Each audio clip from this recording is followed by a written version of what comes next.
Hi, this is Richard Moon with Geographic Solutions. Recently, I was introduced to Robert Forte, lead case manager for Metro Community Ministries in San Diego, and the co-chair of the Reentry Roundtable's Policy and Procedure Subcommittee. I was so impressed that I asked Robert if we could conduct an interview to commemorate National Second Chance Month. Geographic Solutions is the provider of the Virtual One-Stop Reentry Employment Opportunity Solution, or VOS-RIO. This is a corrections workforce portal designed exclusively for justice-involved job seekers.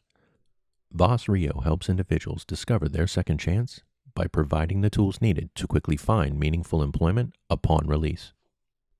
In this first of 3 segments, Robert provides some personal background, describes the inmate programs he experienced at CDCR, and talks about his personal reentry plan. Robert, tell me about your history of incarceration. Okay, so when I actually reviewed the questions, I said, well, I'm gonna have to answer these a little candidly. Sure. So I went to prison twice. So my first stint in prison was in 1995, and it lasted until 1999. Okay. And my second stint in prison was from 2004 to 2014. Okay. So the lessons from the first go around didn't stick. There was no mindset change. There was no behavioral change. It was, that first experience in that environment. Terrified young man, but at the same time, with the false persona that I could handle this, and I ended up going back. Yeah. And how old were you when you went in? The first time, I believe I was 32 years old. I didn't. Okay. Yeah, I was old. I was actually 32. Okay. And the second time, as you'll see, I was in my early 40s. Okay. And this was CDCR? Both with CDCR, yes, sir. Okay. Okay. How did your upbringing impact your life as an adult? It was interesting that most of my problems stem from my childhood. I had real heavy issues with an absent father who was never in my life, and with a mom who had experienced enormous abuse and trauma as a young woman, having a 15-year-old, being 15 years old in 1961 and having a kid. And it wasn't until I was able to actually put myself in her shoes and start trying to look through her lens that I was even able to accept her strength, and ability that she had to keep a roof over my head, her discipline, and it, as rough as it may have been, it gave me great insight that she did the very, very best she could with the tools she had. And it wasn't my place to judge. And once I could put myself in her shoes and compare myself, could I had did the same thing, I was able to appreciate my mom so much more. Yeah. And appreciate other parents that had the same struggle. And I share that with my clients so they can reflect on their families and the people around them that they support. Robert, how many children do you have, and what's been the impact on your relationship with them? I have 5. They're all adults except for one. Yes, I have 5. You got me beat by 1. Hey. Well, you know what? It's actually a beautiful thing, but even that is a challenge for the incarcerated person because you have to rebuild your relationships. I was the kind of dad that just because I had money, I thought that would replace me, and it didn't. A couple of my sons hated my guts for a long time. You can't buy me. You were absent. You were missing, and I had to learn how to take that on the chin and be patient, and then take it again on the chin, and some of the blows were hard, and I had to understand that I created this atmosphere. you know, and I can't turn around and run from it. I have to wait until they heal. Just because I healed, that my standard was not for them, because Yeah. I created that suffering in their life by my absence. So even that's a challenge. What programs did CDCR offer? CDCR actually had some criteria, and I do believe it depended on your custody level and your charge.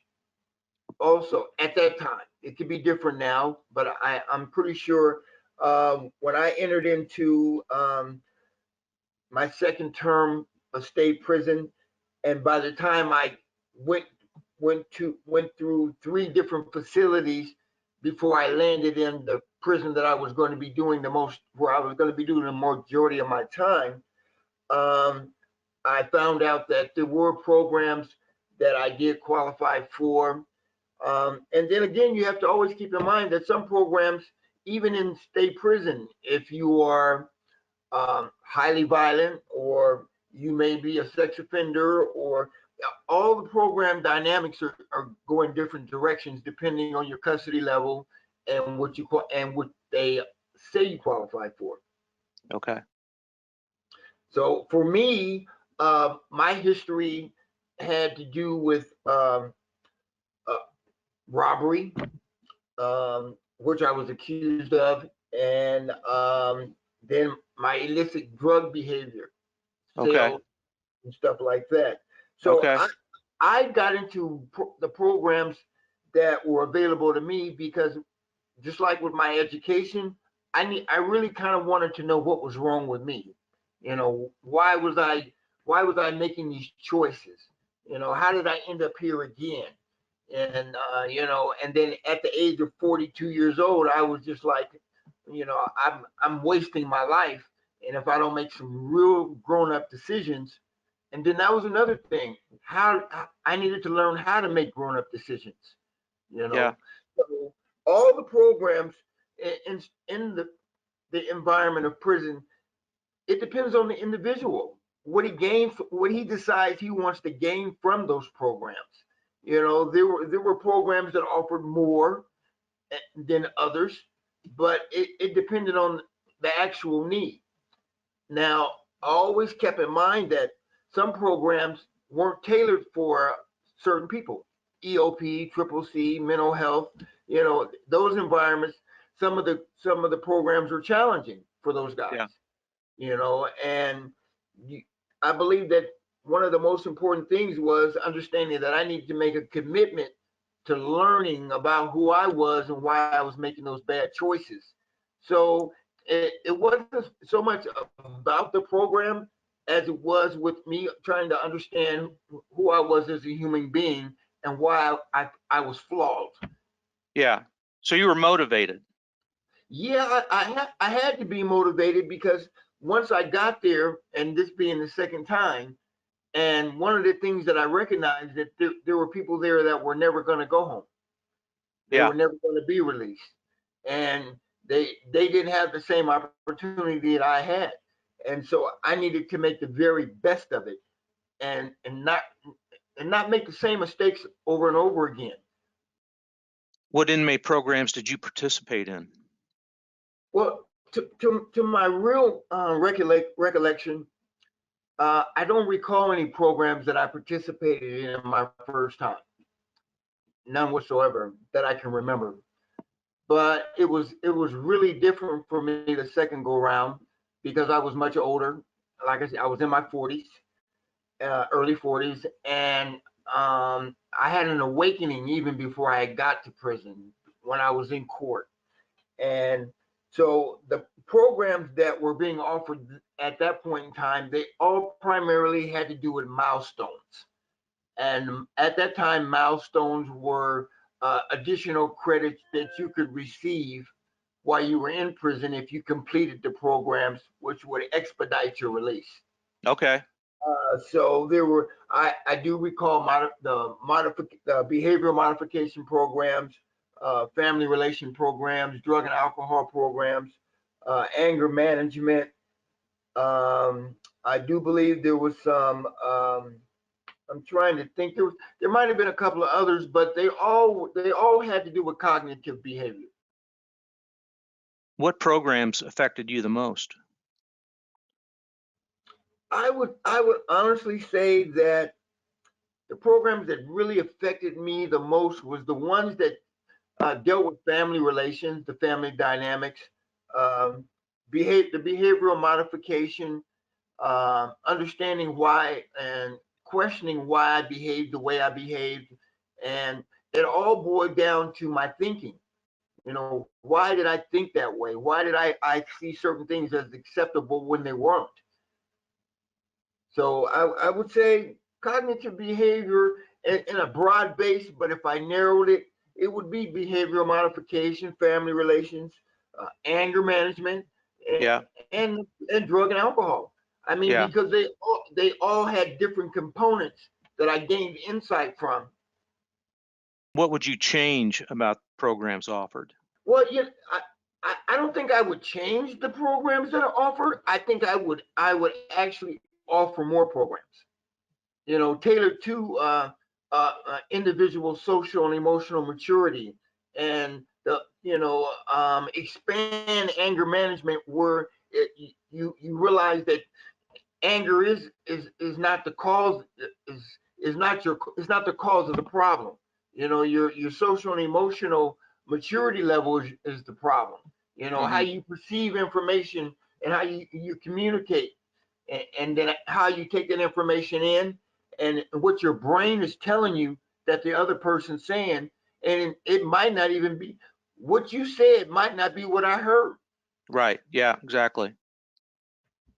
Interesting. So I would think that if I could change something about the prison system, um, the programs I would create would be all based around trauma, and how to build resilience, and how to learn from your mistakes and learn to live, um, change the way that your living dynamics are up here.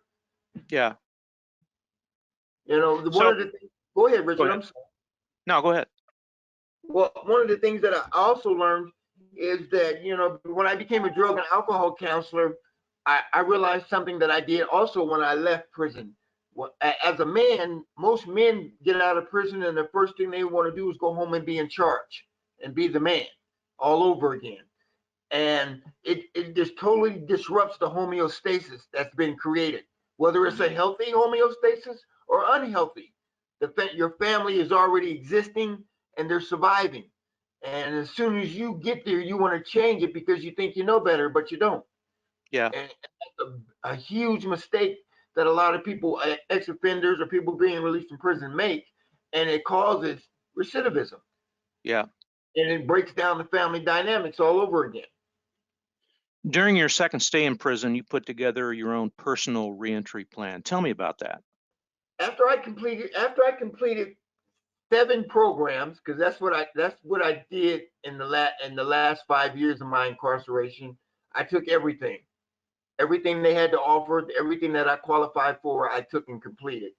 And at the end of that, I think it afforded me 6 months off my sentence or something like that. And I knew that I was going in. I wanted to still gain insight on my drug and alcohol behavior, because that was a symptom of something else. Right. And so I said, well, I'm going to go into treatment, and I'm going to continue from treatment and then enroll in school.